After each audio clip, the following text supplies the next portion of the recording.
Great. Okay, good evening, everyone. Welcome to the meeting of Council of May 21st, being exactly 7 p.m. I'll call the meeting to order. We should note Councillor Toth is on Zoom land and Councillor Bell unfortunately is under the weather, so won't be with us. Council, any amendments or conflicts or concerns? Not. A motion to adopt is presented and seconded. All in favor of adoption? Carried. We then, without ado, go to 5.1, and Mr. Nios is with us for the variance of noise. Mr. Nios, is there anything to add, or? Yep. Okay. We haven't provided you with a microphone today, so so I guess you're not speaking. Council, any questions or concerns? Is this the same, my question, I suppose, is did this project finish, we had one application. Did it happen or was it? That was for the first pour, your Yeah, worship. And this is now the second pour, the end of the concrete podium in Right. effect. Cool. Okay, and we did a 100-meter notification last time, did we? Yes. Yeah. Okay, forget there was another one where we asked that it be further afield, but not this one. Okay, thank you. Council, anything else? Not, I'll entertain a motion as per page 3. Second, all in favor? Carried. All right, we can then go to the community safety surveillance camera pilot project, page 5. And I guess who's speaking to this as needed? Okay, Ms. Roberts, thank you. Yeah. I'm happy for Carrie-Ann to speak, or corporate officer, on Tracy's behalf. I will say that I reached out to another municipality as suggested by council and did not hear back. And so that was just earlier today. So I expect they'll have more. To another municipality. That's correct. Yeah. Yeah. But if you do have any questions, Carrie-Ann or I are happy to answer. Thank you. Great. Okay, thank you. Please, Councillor Shepherd. Yeah, the idea of security cameras is flowing out of the Committee for Community Safety. And it actually started with council being at UBCM last year. Councillor Rowe seeing one of the vendors, which is a vendor of cameras, and she asked me to follow up with the camera vendor, which I did, and then contacted some of the municipalities that the vendor was in the process of putting in their cameras. So I guess I would note from the report that quite a few communities are now, we're both looking at CCTV cameras, not only for traffic, that's how they've started out, but now moving into to address security concerns. So I'm looking at the report and just through the chair, wonder if I could ask a question. We seem to be looking at two fronts, and I appreciate staff coming up with creative alternatives. The recommendations seem to address putting public cameras, for instance, looking down a street. Whereas if we deal with, I think the grant suggestion with the Downtown Business Association, that implies that we're helping to fund cameras going into retailers' premises. Is that correct? Okay. Okay, so is the concept that the cameras are going in retailers' premises? Is that Well, the I'm question? looking at I'm asking about that sort of alternative solution that's mentioned in the report. If I could just get a bit more detail on what it is. Right, okay, thank you. Thank you, Councillor Shepherd. I'll let Ms. Polson speak to anything that I miss. When we're talking about SDBA, perhaps looking for a grant, that's funding that other municipalities had looked at. And so it would be taking the responsibility of the cameras onto the SDBA where they are placed. I'm not sure that our intention was to imply that they would be differently placed than if we funded them ourselves, but I'll let you fill in any blanks. Thank you. Certainly. So the research that we had conducted showed that the privacy commissioner had some concerns about the privacy aspect of recording people's personal information, which does include their images and any sounds that may be recorded as well. So because a private business isn't governed to the same extent as a local government would be, having the business owner perhaps be provided with some funding to place their own cameras may help to create a different safety environment in the areas where those were placed at their discretion Right. as well. So it was kind of putting it back to the business community to see if that was of interest to them in the downtown area at least. Because they have different rules because it's on private property. Exactly. Oh, clever. Please. If I Yeah, could just, please. through the chair, a follow-up question then, but there's no, there's no sort of spend that is mentioned in this report. Is that to be determined, or that would be another council decision? Yeah. Great. You got me, my head on a stick here. Yeah. I do see you, Counselor Shaw. The option that was included in the report is intended to invoke a section of the business promotion scheme that is attached to the BIA bylaw, the Business Improvement Area bylaw. So that schedule includes all the different things that are in the purview of the Downtown Business Association. So the funding for the business association is collected through taxes, and then the expenditure is decided by the board of the business association. So with that funding that they already have, they already do a lot of amazing things. And so the option is for them to consider whether it would be of interest to allocate some of that funding to this idea. Okay, great, thanks. Okay, thank you. Counselor Toth? Thank you. Just looking at the report on page 6 and 7, it really doesn't look like good news from the privacy commissioner with regards to these camera programs. I would be curious in us going down this road just to hear back, but I'm wondering if, like it mentions in here specifically that Richmond is willing to challenge the privacy commissioner in court over the use of high resolution cameras. And I know that like the city of Surrey Traffic Center has, hundreds of 4K cameras set up in intersections, and, they're recording and monitoring and all of that. So I'm trying to reconcile the difference here between what's being done by municipalities already and what the privacy commissioner is actually coming forward and saying. And I'm wondering if staff have any insight into that. Thank you. Great, thank you. I just note part of the recommendation is to, I guess, get more information from the commissioner, but I think your question's a good one. Ms. Paulson. As staff, we definitely agree. It looks like the application of cameras across the province is fairly inconsistent. Some are using them, some are not, and for a variety of different reasons. So, I mean, we ourselves use them to protect our assets in public parks and spaces like that. But that's exactly why we've suggested put in the application the privacy impact assessment and see what comes back. Mhm. Great. Okay, no, Counselor Inkster? Sorry, Counselor Toth, did you have a follow-up? I guess just to say that I agree with putting in the request. We don't know if we don't ask, and if the answer is no, then we either work around it or maybe we team up with Richmond. I really don't know. But I am interested in seeking out more information, so I'm willing to move all 3 recommendations on page 5. Thank you. Okay, thank you. Is there a seconder? Yep, seconded. Okay, Counselor Inkster?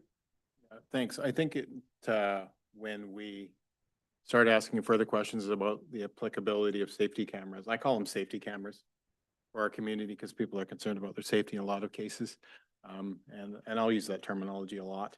I think it's about expectations of privacy with the public. I think that's a legal term that will most likely be used. The privacy commissioner looks at different, but that's once again separately how I see it. It's an expectation of privacy by the public. And in most public spaces, there's no expectation of privacy. So it'll be interesting to see what decisions they make.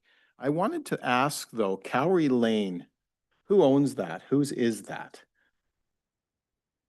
That would be a really good spot if in fact it's a private piece or there's private pieces overlapping it to have cameras. Okay, so Yeah. that question's related to, hey, maybe we could put it there instead of somewhere else. Exactly. Wherever else. Yeah. We tend to see things happen or hear things happen, and then people that do those things, commit those crimes, let's say, in a lot of cases, cross through areas such as Cowrie Lane and things like Mhm. that, because it's, you keep off the main road. So I wanted to just ask whose property is Cowrie Lane? Is it the businesses or is it ours through a right of way, but yet Right. it's still a business lane? Thanks. Great, thank you. Guess I'll turn to our acting CAO and conveniently Director of Planning. Sure, thank you. Cowrie Lane is an extraction from properties. It is a road allowance. It's just irregularly shaped and backing onto parking lots and loading areas. And particularly in commercial areas, it's hard to distinguish the difference between property lines, public and private, but the lane itself is a road dedication. So public. Yes. Okay, well, let's see what happens, but public use, but not necessarily public ownership in reference to the discussion and or the presentation being made, right? So just wonder if that could be, in Yeah. future, maybe it's Yeah. a good place to put cameras, that's Right. all I'm saying, because it's a right of way, but it's not owned by us, so. You've heard it here Yeah. first. Don't go on Cowrie Lane if you're gonna do anything inappropriate. Or please do. All right. Thank you, Councillor Inkster. Councillor McLaughlin? Yes, through the chair. Given the commissioner's report, I would really just support the first recommendation for the review.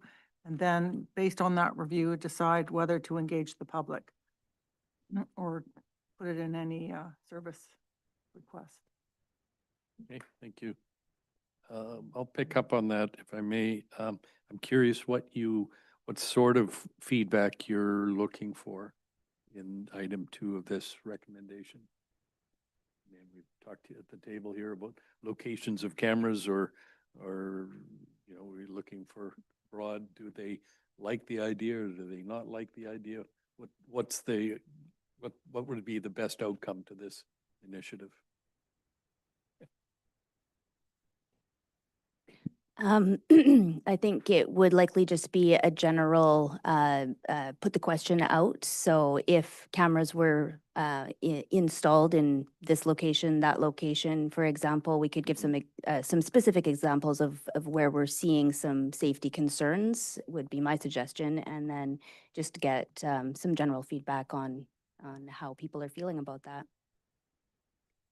Okay, so it's more of a notification, hey, we're thinking of this. Do you have any input, any contributions? Okay, thank you. Councillor Toff. Thank you. I think what I heard from Councillor McLaughlin was a request to sever, so we'd vote on each bullet point separately. I still think we should move forward with, at least 1 and 2 together at the same time, because if we work through these sequentially, by the time they line up with our budget timing, we're probably talking about a 2027 budget ask. I don't think the Privacy Commissioner is going to get back to us in the next 3 to 10 weeks. So I think it warrants us sort of looking at all pieces at the same time, but I do respect what Councillor McLaughlin brought up there. Thanks. Very good, thank you. Councillor McLaughlin. Yes, thank you. Further to that, I think we asked before what the locations are that we're considering and we weren't told. So I'm just a little concerned that if we now know the locations, maybe we should say what they are. But also I think sometimes when you put it out there, it almost becomes self-fulfilling, that's going to almost label those locations and people will, imagine how bad it could be instead of whether we need them or not. I mean, the perception of crime is often much worse than it actually is, but we don't want to engender fear in people either. Yeah, so. Okay, thank you, Councillor Shepherd. Yeah, to Councillor, through the chair, to Councillor McLaughlin's point, this is jumping really far into the future. We shouldn't be concerned about locations at all at this point. we're seeing the complexities of gathering information, public information from these cameras. That's the issue that's got to be solved first before we even think about locations in a public space. I actually think, I think it's worth going ahead to gather interest, see what interest there is from the public in cameras. I think there's going to be a lot of support, given what I've seen in the Committee on Public Safety. So I'm interested in going ahead with it. I like staff's other suggestion of dealing with the Downtown Business Association on support for cameras in more stores, because I think that can be done faster. So I'm interested in actually moving on both fronts. Thanks. Great. I'd offer, I see these as kind of three legs of the stool. And if any one of them, for some reason, proves to be unworkable, that probably means the end of the project at this stage. But I'd like to see all three be dealt with. Councilor Inkster, you're looking studious? Nope. Sure, thank you. Okay. I support. Okay, Councilor Inkster, okay. And any other discussion? Councilor Rowe? Thank you. Yep. I'm just through you to staff. What's actually involved in the privacy impact assessment, and do they want to know locations at that? Like, is that a part of that? Or would that help inform what we could possibly do as far as locations go? No, the specific locations don't necessarily need to be included. It depends on the nature of the program that we're proposing. So if the privacy impact assessment could be a general surveillance assessment of cameras in general in the district of Sechelt, and then the questions that they ask don't necessarily need to pertain to specific ones. It would be only if we're going to have a different type of program for, say, safety-oriented cameras versus protection of property-related cameras. Great. I'm supportive of the recommendations. I think, this is something we've heard pretty consistently from the community over the last couple of years. And I think that we need to take a good hard look at it and see where we land with it. I think we owe that to the community. Thanks. Okay, thank you. If I don't see any other hands up, I'll call the question then. And this is for all three items on page 5, I believe. Oops. Okay, all in favor? Opposed? Councilor McLaughlin is opposed. The motion carries. Very good. Thank you. Thank you to Ms. Forster for putting this together. I'm sure a little bit of help from others. Council, we can then go to 5.3, the Sechelt Airport Master Plan. And this is before us for receipt. I noticed that, or I note that we have a member of the Airport Development Select Committee with us who just before the meeting indicated if we had any questions of the committee, that our chair can't answer, that Mr. Scott would be prepared to do so. So maybe I'll turn it over to you, Councillor Shepherd. Anything you want to add or? Well, this has been this report has been what the committee has been working on for a long time. It was actually, as you can see, commissioned in 2023. So the committee's looking for a long-term vision of what to do with the airport. It's a significant asset, actually, that the town owns, and we think should be dealing with not only in terms of air operations, but for the land surrounding it that fall within the airport. And I should point out to council that at the last committee meeting, there was a motion that we go to an RFP for one parcel of the lands that falls outside of the operations. So the idea is that we're looking for funding for the improvements that we're looking about over time, over this 20-year period. Because I'm not sure if council's aware or many of the public are aware that there's very little funding for the airport. It's a lot of it's done through individual grants, and we're looking for a sort of vision for how to take this forward in a more organized way. I'll leave it at that. Okay, very good. Thank you. Council? Yep, Councilor Inkster. Yeah, just some clarification. Yeah, this is when many of us know who have been here for a while and or read the reports, know that when Gibson's didn't want to be part of the airport function and Seashelt stepped up to take it, I think we've made some improvements and we're always looking at making others. It's always difficult to find the funding for the airport with the other competitive funding requests made within our quite large geographically spread out community. So I'm glad there's these reports and the volunteers that do all the work, and then it's all about putting that volunteer information together to make application for grants and or to continue the councils to continue to be focused on improvements and how they can help the airport in any way they can. The airport lands, though, just clarification, we do not own them. We lease them, I believe, from the province for the use of an airport. No, that's not correct. Okay, we own the lands. We don't own the lands. It's a long-term lease from the Crown, from the federal government. From the feds, not the province. And okay, yeah, I should have, obviously the lands, I should have known that. It just gets confusing because we always look to Victoria for funding a lot of times on our airport. So yeah, we lease the land, but we don't own it. Yeah. But it's a 99-year lease, I Yeah. believe. And it's only supposed to be an Yeah. airport. That's its use and Yes. the development of industrial lands around it. So, yeah. Sorry. Anyway. Yes, Councillor Shepherd will.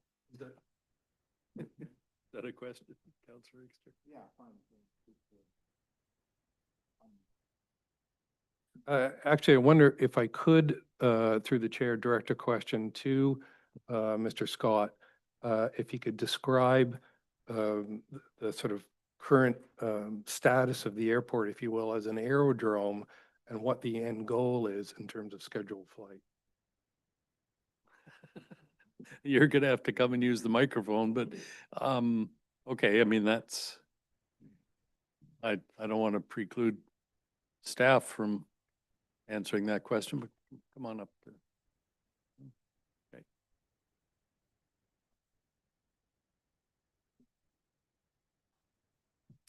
Hi. Hello. Yeah, the status right now is, it's in a state of flux. There's been a number of improvements, done over the years through past councils and, committees. We're at a stage right now where we're unable to move forward with, much development in the scheduled service front due to challenges with what in the report they call an OLS. So it's the obstacle clearance. After the runway extensions and the lights were put in, it was determined that there was a number of trees impeding the OLS. And it's forced a decision in the sense where we have to look at reducing available runway lengths for takeoff and landing, which is going to impede our ability to attract commercial service or medevac access, which was the intended plan when we initially went through with the runway extensions and the lights. So it's it's a bit of a challenge right now that we have to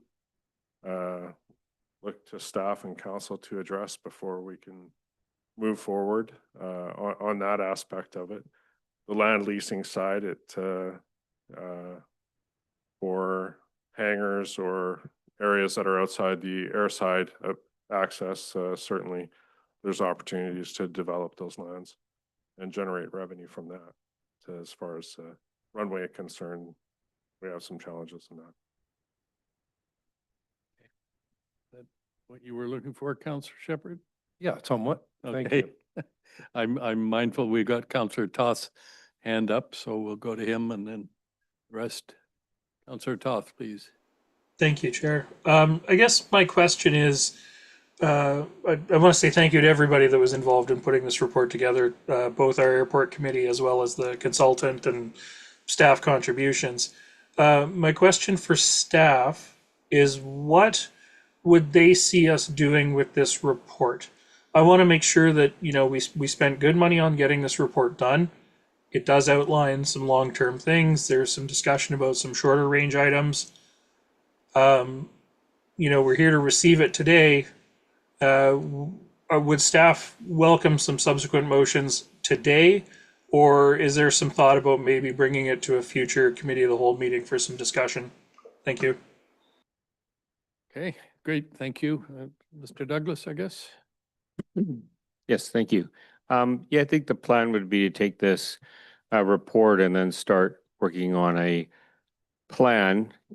Some of it would be capital, a good chunk of it would be capital. A plan to take us to be able to apply for AGN1 status, which would be a certified airport at that point. You wouldn't probably certify until you had a carrier ready to do scheduled services, but you would want to get the airport ready to be able to do that. And so, you know, I think the next steps would be creating a plan to get there over a number of years. And so that's where staff sees it going next. Okay, and so in the respect of the report, you're just looking for receipt and you heard Counselor Well, can I Toth. receipt on the report? If we want to bring it back for further discussion, that would be up to council if they would like to do that.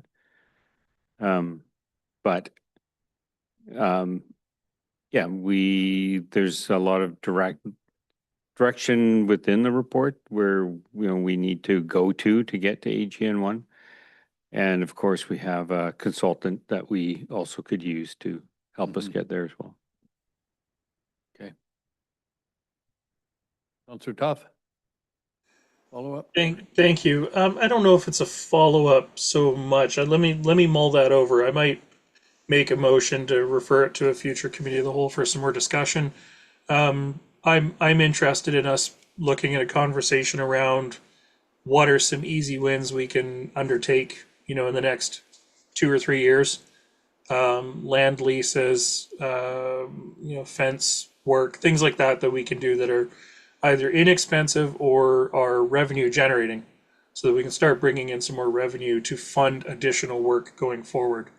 I don't want to just send the report away into the ether and hope that staff have time to bring something back to us. So let me think on it while the rest of council weighs in. Okay, great. I see Mr. Scott wants to say something, and I just wanted to throw on the table, the other option for us is to refer it to the airport committee as opposed to committee of the whole. That would be one other source. So, Mr. Scott? Yeah, one of the main drivers for the airport master plan was something that needed to be in place to access future funding. And so at this point right now, we have access to provincial grant money through the BCR Access Fund, which we've received a number of funds for improvements to the airport. As we move forward in other plans, like if we're able to get into small scheduled service, we have more access to federal funds, which would help with funding terminals and further improvements to the airport. And part of that was having the master plan in place, the airport plan in place. It was one of the requirements for us to further access funding down the road as we advanced, and which was one of the main drivers to update the plan over the one that was 10 years old or 11 years old now. Thanks. Councilor Shepherd, did you have a comment first? Yeah, just to follow up to Councillor Toth's comment, something that's going on beside this report, as this report was moving forward, is that the committee is focused on putting together sort of small operational improvements, as he mentioned, improved signage, repairs of the fence, and so forth, into, as what Director Douglas has mentioned, into a capital plan or an ask that's happening every year to slowly improve the airport operationally. So there is a sort of a list that's coming together on that front. And I would prefer, my own preference would be to have it come back to Council of the Whole relatively soon, or back to Council of the Whole rather than the committee, so that there's more profile on what the technical problem is with the trees, so that council understands it in more detail, and the sort of next steps on improving the airport. So if there is a lease, that council are fully aware of what's going on with that process and is approving it. Thanks. Okay, thank you. Councillor Inkster. So I was waiting for a motion to send it to the Committee of the Whole, and because that's what I think you meant, Council of the Whole, Committee of the Whole, and I'll make that motion. So I'll look for a Okay. seconder and then just speak to it if possible. Go ahead. Great. Second it. So I'm wondering, the process is to, do we accept this report? Because then it creates the existence of the report rather than it going anywhere. We accept this report and then we ask it to go to the Committee of the Whole for further discussion, because as Mr. Scott mentioned, that it's good that we need to approve this so that we can start applying for funding. I think the number of the airport committee members who've been involved over the last couple of years since we were elected, the ones that have contacted council members have said that they want this to be completed so that we can start applying for funding based on its existence. So I'm wondering if we could accept it, but also move it to Committee of the Whole to talk more about it. Okay. Yeah. Great. We don't actually have a motion to receive it, so we got a motion on the floor, so it's okay, we can refer it. I'm sure we'll accept the report. Yeah. So, Councillor McLaughlin, is that Councillor Rowe? No, I was just going to second. I forgot there was a motion on the floor. And I'm good. yeah, right. Okay, thank you. Councillor McLaughlin. Yes, thank you through the chair. Interesting report, but I think for me, it's not as advanced as I would have hoped in terms of ideas and costing and vision. But I guess it's a background report, which you would need for any application for funding, to give them the lowdown on every detail that we possibly can, to just show that we've illustrated all of that. But I would have liked to have seen an executive summary and then also some conclusions, because I noticed there's some conclusions in various parts of the report.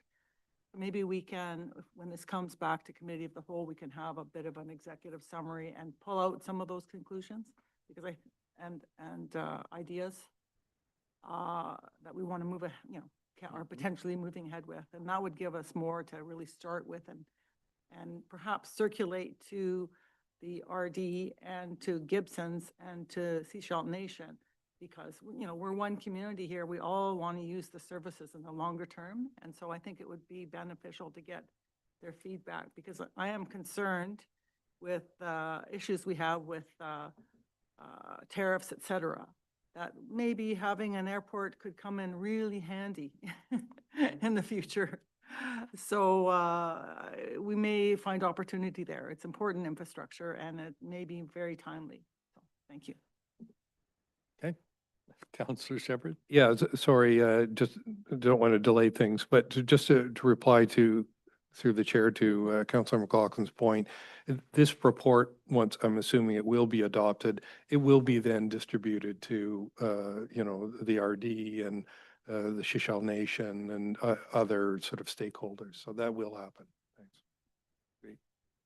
Okay, I guess I'm supportive of all of this, but we got a lot of work to do, because I remember, whatever it was now, more than 10 years ago, we were doing this to get medevac service, to get scheduled service, emergency preparedness, economic development.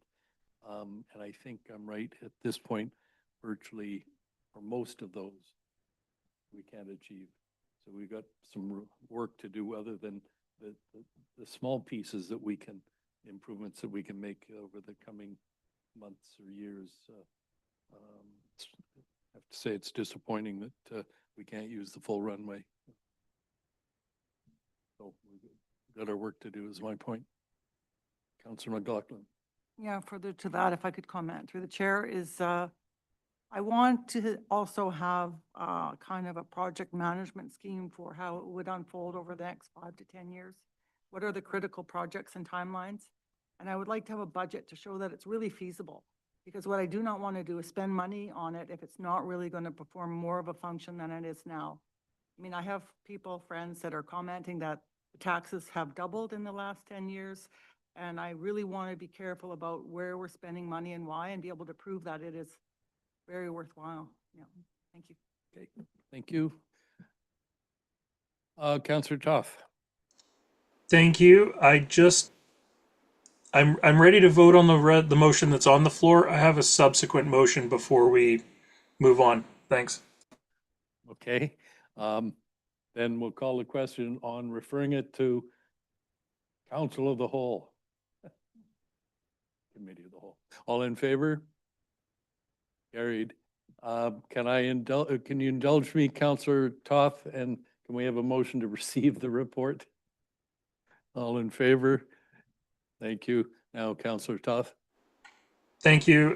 This was actually a second half to that first one, so I'll leave the recording staff to sort it out. But I'd like to move and that staff bring forward a brief report looking at potential low-cost, high-value improvements to the Sechelt Airport infrastructure and options for revenue generation. Okay, and when would you like that by? I see Councillor Inkster seconding it, so I will talk to it. I think it can come forward with this report coming to a committee of the whole, which is why I was hoping to sort of tag it onto the first motion that we made. I'm not too fussed about a timeline. This year would be great. Before budget would be great if we've got some budgetary implications. If we're going to have to boost resources to, do some leases or whatever, we probably should talk about it before budget. Thanks. Councillor Inkster and then Mr. Scott. Of course, I'm seconding this just to do a little more of a deep dive on the airport every time it comes to us. I just want to ask, so staff, the staff member that most likely would be doing this would be Mr. Douglas, and he was part of the airport committee. So we're asking for it to come with the report to come to COW. Is that doable in a reasonable amount of time? Is there already some identified projects that we've discussed that it could come within the next month or two? Those two this report and the report being requested. I'm looking beyond you because I think I'll let Mr. Douglas. Yeah, there are some identified projects within the report. And so we would be kind of highlighting those for council, pulling them out. I think that's what you're looking for in the motion, Councillor Toth. Sort of what are the low-hanging fruit that we have? Yeah, low-hanging fruit, and then, options for revenue generation. If the committee's been talking about some leasing of roundside commercial space, I'd like us to talk about that a little bit more at a committee of the whole. Thanks. Okay, thank you. Mr. Scott, I guess. Yeah, it's actually all on the ADSC SharePoint. The committee created a project list of what needed in order of what needed to happen and proposed budgets. So it's already created, it's budgeted, it's there. Where we get into the challenges is when it comes to scheduled service, medevac service and stuff like that. The impeding into the OLS kind of brings it to a full stop. So until that's addressed, it limits a lot of the economic development side of it outside of the land leasing for areas that are outside aviation. But the projects are already listed and prioritized on that SharePoint. Right. Thanks. Yes. So, so in that sense, it won't be a lot of new work. It'll be accumulate or assembling what we already have somewhere. Please. This tree issue we've heard before. I think a couple of years ago it came along, and I guess the trees have grown higher since then. And just confirmation, is it private land or crown land that these trees are? I think it's private land, but which is a challenge Yeah, there's Yeah. quite a array of trees to be on, considered. on So, private land. Yeah.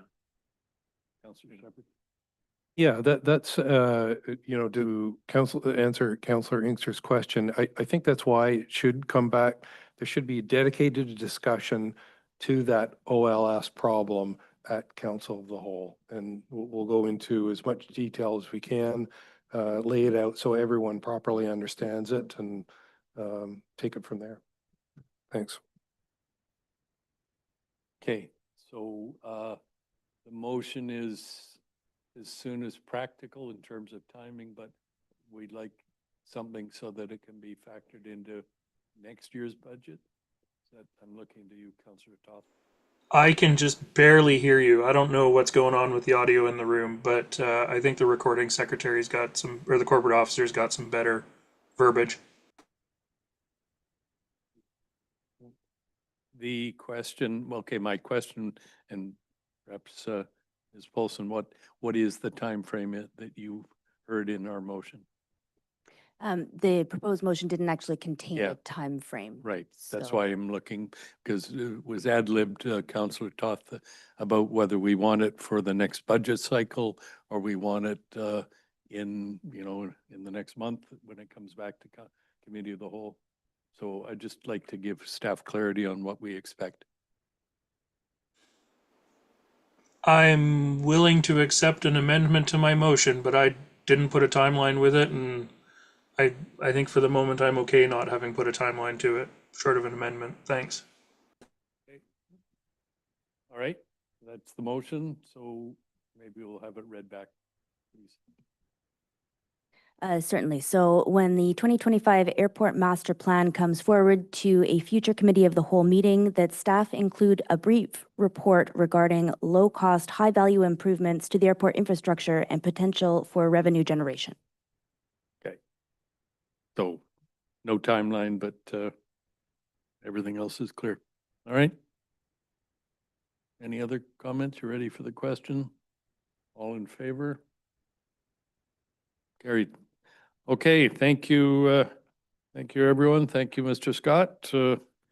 And thanks to the committee for everybody on the committee. Terrific. In that case, we can move to item 6.1, which is for adoption of the amended rates for our moorage and parking at Porpoise Bay. Page 91. Is that a motion, Councillor Shepherd? Yeah, I'll move the recommendation on page 61. Perfect, thank you. 91, sorry. A second? Okay, any discussion? This is the recommendation, so all in favor?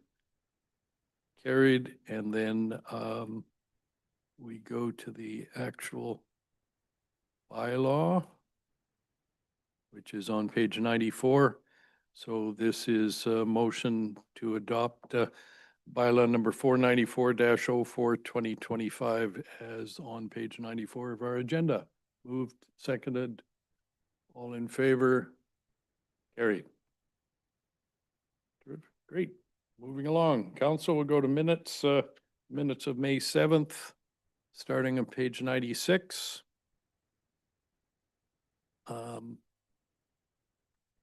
Any concerns, corrections? Not. Motion to adopt. Thank you, Councillor Shepherd. Thank you, Councillor Rowe. All in favor of adoption? Carried. And then to 7.2, which is the regular meeting of council of May 14th. Same questions. Any concerns, any corrections? If not, a motion. Moved, seconded, all in favor of adoption. Thank you. Committee of the Whole for, on page 108, which was chaired by Councillor Inkster. Any concerns, Councillor Inkster? Okay, motion then and seconded, and all in favor of adoption. 7.4. 7.4 is the APC meeting. I don't know if it's a promotion or a demotion on page 112 under the attendees, Councillor Mayor John Henderson. Somebody want to tell me something? With that minor, I was sitting in the gallery, Sir Inkster, so I don't think we can do anything other than accept these. So, oops, Mr. Allen, Director All Allen. right, apologies for that. And to clarify, Councillor Toth was also there, so that's perhaps the councillor was added, but the Toth part was not. Right. Okay, well, no, that's important. Possible Thank you. links. I wasn't sure if that's the one he was at or the one he was not at. So, so we should be not removing Counselor, but inserting Toth. Right. And with that major amendment, all in favor, sorry, move seconded, all in favor, receipt, carried. Council, that takes us to the, I know everybody's highlight, which is the Sunshine Coast Regional District Report. So, Councillor, I'm looking, Councillor Inkster, are you going to go first since you're in the room, or? Yeah, I'll speak to a couple of things that happened last week, and maybe as I've encouraged Councillor Toth to speak maybe from the chair's perspective on some of the issues, because of some of the things that come in front of the chair in reference to board proceedings. The important part from last week was the water report that came to us, and the information, the snowpack is higher than it was last year and equal to the year before, but lower than 2022 and 21, which is interesting. And the amount of water, although the amount of water that they have access to, the lakes and things like the lake and stuff like that, is higher than last year, but lower than the previous 3 years, and quite a bit lower than 22. And we all know what happened in 22. So this speaks to the fact that the late summer of 22 was drought conditions, because we have received a lot of water recently, and but they had more then. So it's all about what still will happen in the summer. But as has been discussed at this table a number of times, Church Road is online, so that's very helpful to the system in terms of providing water. And I think that's all I'll speak to, because that's where the really important piece is. Tomorrow we're going to be talking about projects, a number of the projects that are being worked on at the regional district, and probably encouragement and or prioritization of the list of projects in front of us, or reprioritization, or moving up or prioritization. So it was good last week. I think Councillor McLaughlin was there for the water piece, which is really good if people that can be there for that, and others can watch online, because that's a really key piece to our community going into summer. So projects will be another discussion tomorrow that council members are certainly encouraged to come and be part of in terms of in the gallery. Thank you. Great, thank you, Councillor Inkster. Councillor Toth, do you want to add? Thank you. I've got a number of bullet points. I only heard about 20% of what Councillor Inkster said, so I'm hoping he can go back and review what's going on there with his microphone positioning. Yeah, so staff recommended abandoning the Grey Creek intake upgrades. It was a multi-year project to sort of monitor the creek and determine if it would be a viable source into the future.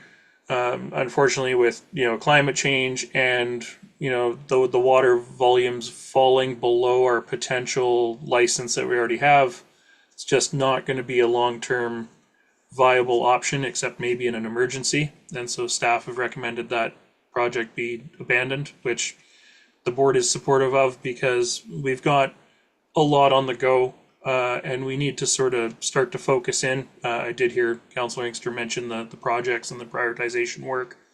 And I think, as unfortunate it is to say no to a water project, it does mean we have more energy and horsepower to work on the other water projects that are more viable and more fruitful for the community. Moving forward with referrals to extend the use of the siphons to fall 2027. Staff will be reporting back about long-term referral processes. There's a lot of concerns with the Seashell Nation that we have to work through, just in terms of understanding the long-term impact of the lake and the creek and what this infrastructure means being in the park and drawing on the lake past its natural point of depletion. There's a coastal flood mapping project that is nearing completion and is been referred to the District of Seashell and Town of Gibsons for information, so that'll be coming forward soon. SCRD staff have been working on it in conjunction with District of Seashell and town staff, but they are willing to come and present it if we as a council want to see that at a committee of the whole or something like that. So wait for it to come forward, I guess. Tomorrow's meeting, in addition to the corporate work plan items, is going to be some sort of next steps for the hospital wellfield project, as well as an update to the billing plan for volumetric billing for North and South Pender, sort of based around like a base level of consumption. And then when you're in excess of that, you would then be paying metered rates. There's also a budget amendment for phase 3 of the metering project, which is here in the Seashell area. An additional $2.6 million is being requested to cover off the installs of multifamily complexes, as well as some technically challenging meter installs. There was one example that's been shared with us that is a dig that's going to be 18 feet deep to install the meter. And, you know, for anybody that's been seeing Neptune doing the installs in the neighborhoods, it's usually one guy with a shovel and a garbage can. So, you know, that's not an 18-foot dig.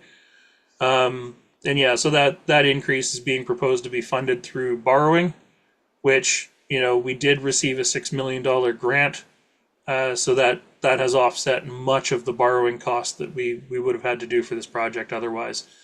And then beyond that, I just wanted to highlight for the public, because it is open to the public, next week, May 29th, 9:30 to 11:30 a.m. We are having a transit intergovernmental, so that's all the Sunshine Coast governments.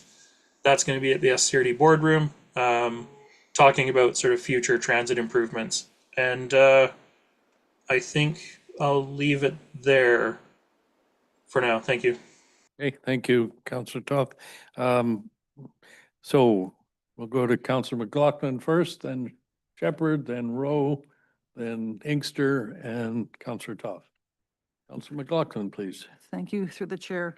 It was nice to go to the water meeting and hear pretty good news. Although I thought there was also a reference to one of the wells having issues with parts. So you never know what can go wrong. It's always fingers crossed. So there was also I've seen it and people are telling me about it. There's a CBC story. I'm sure Alton knows about it because he's featured in it, about water in this area and the issue of water. And so it wasn't very flattering, I can say, but you know, it's an ongoing issue, environmental issue. And hopefully we've got some pretty good solutions coming forward. But I think this summer is still a little bit, we're not really sure. If it gets really hot, anything can happen, but who knows? Nobody can forecast the weather, right? Also, there's been some Seashell Nation land use planning going on, and I think there's opportunities for the public to start being involved with that and seeing what the approach is that the Seashell Nation has taken to land use planning. And I find it very enlightening and inspirational and environmentally based and nature-based, which is just a breath of fresh air. I really want to talk to people about that and participate and give good ideas. So I think people might be quite interested to really take a look at it. It's not necessarily what you might expect. Also, the little community garden on Ocean Avenue, we've been talking about it in the neighborhood and it seems to have been slowly removed. It's not being very successful, which is a concern to some residents because food security and eating good greens seems to be really important. And yet we are not seeing that with the success of that garden or any kind of street side gardening or vegetable gardening or, things that I think there's really good examples in Vancouver that I could maybe pull out some, but it might be something we can look at. It's maybe an issue in terms of One Straw being able to be everywhere and their funding and everything, but I think there's still an opportunity to try and to get that opportunity back and maybe do it with more participation and a seashell approach rather than the Roberts Creek folks, which are great, but I think we have a slightly different view of what we can do. And of course, you need local volunteers right there to do all that watering daily. So you do need local people there to help out. And I think that's what they've been sort of lacking. So those are the latest things for now. Thank you. Very good. Thank you. Councillor Shepherd. Yeah, over the last week, Councillor Toth and I took part in the second stage interview with the consultants working on the envisioning of what to do with the municipal hall. And they were looking for the electeds' input in, where we see, how we see the building, what's important to it, to residents. And I think we both stressed that really the municipal hall, much like the library, has to be in the downtown area in terms of public access. We stressed the importance of the Shishal Nation. I mean, the communities are one, really, so it's incredibly important to the future of municipal hall. And finally, I think we both thought that the consultant should look at integrating housing if there is a future redevelopment or one scenario to see if it's possible because of how critical housing is. So they've taken that away and we'll wait for the next steps. I did take part in the Shishal Land Use Plan Zoom meeting as well with the province and just realized how woefully behind I am in terms of reading all of the material that's been produced to date. So that's what I have to do over the next few days until I think there's a public meeting on June 4th. And so I've got a lot of reading to do before that, for that date. And then something fun, the salmon release on the weekend. That's, it's just fantastic. We go to it every year. It's more fun every year. The parking's crazy. There's so many people. But they've got so many booths. It's just a great event. So thanks. Thank you. Good. Yeah. Councillor Rowe. Thank you. Not too much to report. I took part in the emergency preparedness event on the 10th of May, I think it was. Well attended,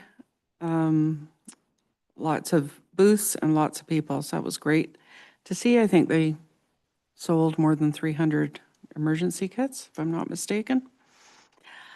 And I also attended a meeting of Serve Your SWIA, which is a new sort of a community movement that Saneco Development is spearheading. And the first, I'm going to guess, 6 months to a year, all the projects are going to be around fire smarting. So we're just looking at if this is something that we're willing to commit to as a board and what that looks like as an organization and volunteers and all of those things that you look at when you're setting something up. And they will, this is something that we think is going to go forward. They'll come and do presentations to all the municipal governments. And we can decide how we want to be involved, either as an organization or on a personal level. And that's about it, but I would like to wish Councillor McLaughlin a happy birthday at the end of this week. Aren't you well informed? My grandmother said, never say how old you are. Oh, come on. You can tell us.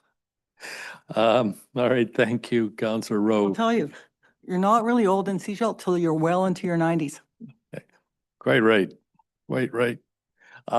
Councillor Inkster? How old are you? 39. Yeah, government years. I like that. 20. 19. Councilor McLaughlin, 39, right? Yeah, yeah. So in terms of the last number of days, there's a number of things that gone on. I was just busy weekend just to make it to the events, was at the emergency event at the end, helped them do some cleanup, but did, as Councillor Rowe mentioned, know that they had given out sold a number of a lot of emergency kits, and there was a lot of displays and a good turnout from the community. So going forward, it'll be interesting to see if they go to how we then move forward as a community, whether a lot of other communities on the coast are going to like neighborhood nodes and so that everyone knows how to communicate when there's a problem, but then I guess there's a wider plan that will have to go with that. But like I said, so far this summer, we're better than some other areas of Canada with the water coming out of the sky. I've reached out to some people on the island to see if I can get some water rates from them. So they're a couple through our ABICC contacts, because I want to look at other areas and the water rates, because we always hear how high ours are, and then we find out other areas are very comparative, much like tax rate increases, where we hear other areas had similar tax rate increases over the last 5 years. I was also at the hatchery later on that day, and and as Councillor Shepherd said, there was a lot of people there and well attended, because it's different than when I took my kids many years ago. There's lots of more side events than just focusing on the hatchery, I haven't collected it yet, but I won 1 or 2 prizes from their draws. I know, the horseshoe. The horseshoe is right there. So I'm going to be collecting it tomorrow. But what a good group. A lot of volunteers. They have there's probably 100 volunteers that go up there to that event.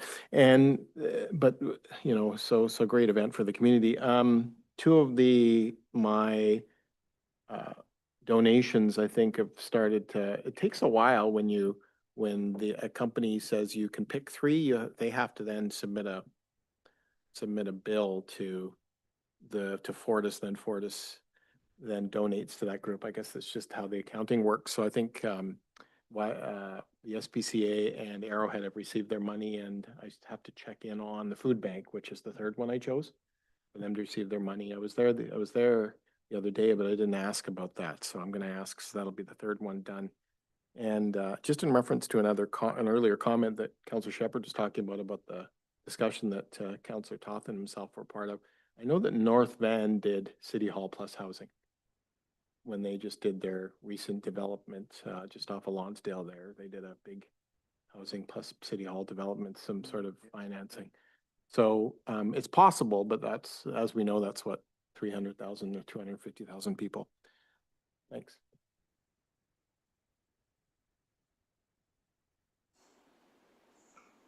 No, you're looking at me. Sorry, Councillor Toth.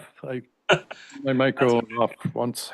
I just wanted to emphasize, based on Councillor McLaughlin's comment, that, you know, the Sechelt Seniors Activity Center membership is open to all ages, which I did not know until just a couple of months ago when a 40-year-old friend of mine announced that he had joined the Seniors Center, and I'm sort of, what?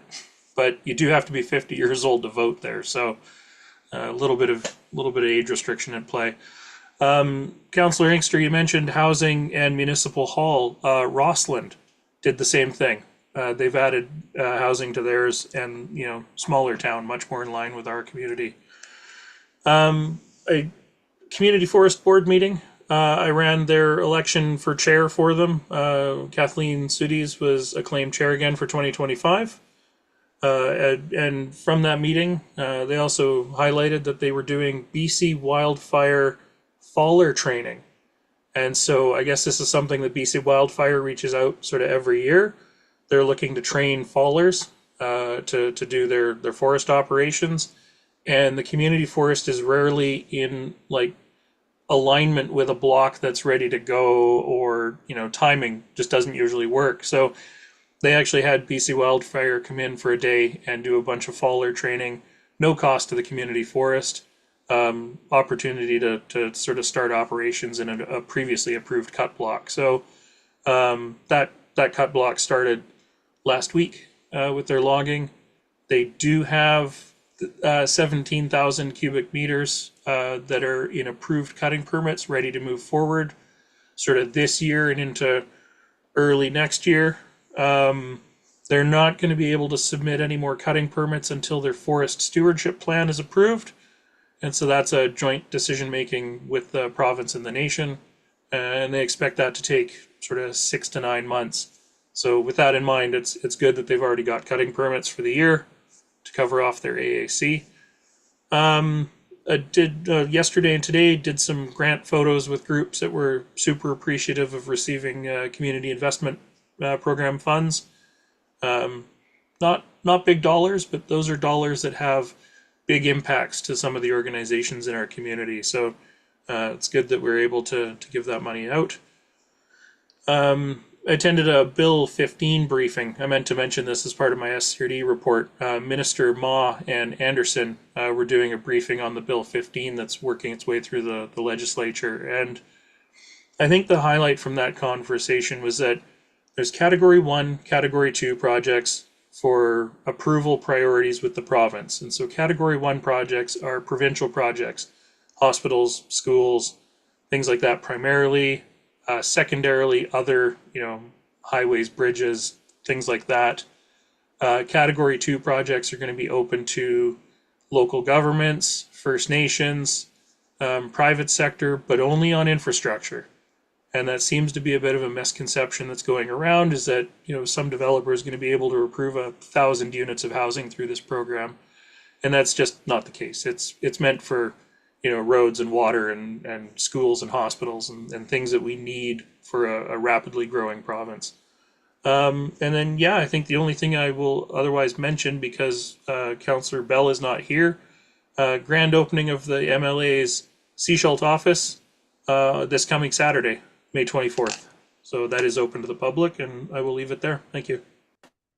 Thank you. You took one of my announcements. So let me start by saying I was reminded of how much fun it is to have family visit, people that have never been here. And so I've spent the last 2 weeks showing off Seashalt a bit to people who can't wait to come back.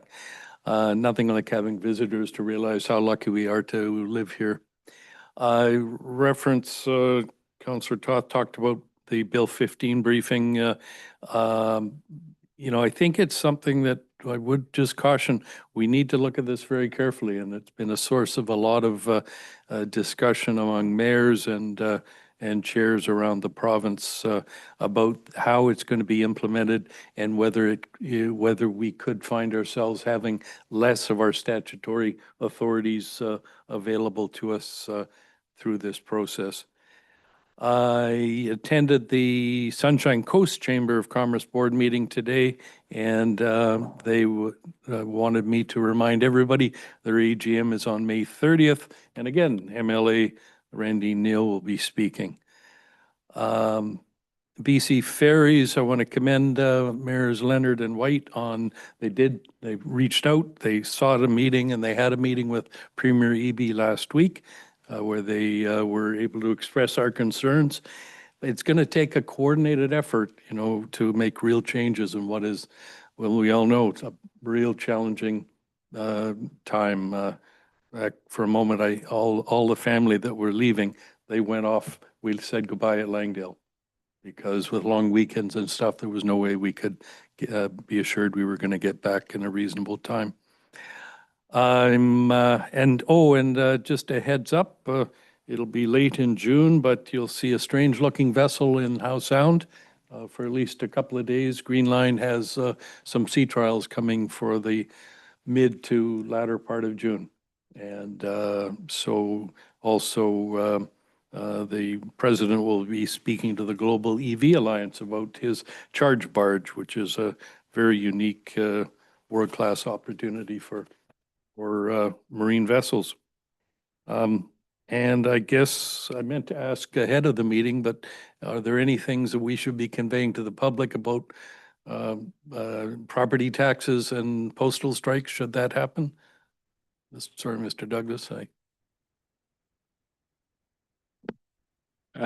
Yes, we're encouraging people to sign up to get email. Their tax notice emailed to them. and they can do that But on they our will website. be going out in the mail if they haven't gone already. So they're probably out already. I think it was late last week. So you should be receiving them pretty soon. So get out and check, yeah. Okay, Check your good. mail, and Yeah. if you don't get anything, come and see us anyway and make your payments. We And can sign up on the yeah, on our website. Yeah. website for email. Right. Yep. Great. Good. Yeah, I just thought that was worth putting out everywhere. Okay, thank you. Council, unless there's anything else, we'll go to item 10.1, which is the letter of appreciation from Arrowhead. And that's a motion for receipt, I guess. Congratulations to Arrowhead. All in favor of receipt? Carried. And the Heart and Hearth Initiative letter from Minister Callan. Again, for receipt, anything you want to comment on, Councillor Rowe? Other than happy to receive it, happy to have it in print that we're considered as a priority population in phase 2 of the funding. Hughes and I have reached out to Heidi Hartman just to follow up on our shelter situation. Just want to take every opportunity to talk about our needs in Sechelt with regards to the unhoused. Mhm. Great, so that's a motion to receive the letter too, I'm Yes, sure. thank you. Seconded, all in favor of receipt? Carried. And last but not least, how low do we want aircraft flying over Sechelt? One day only. A letter from, so for authorizing, we have a draft of the letter to. So everybody okay with that letter? Moved, seconded.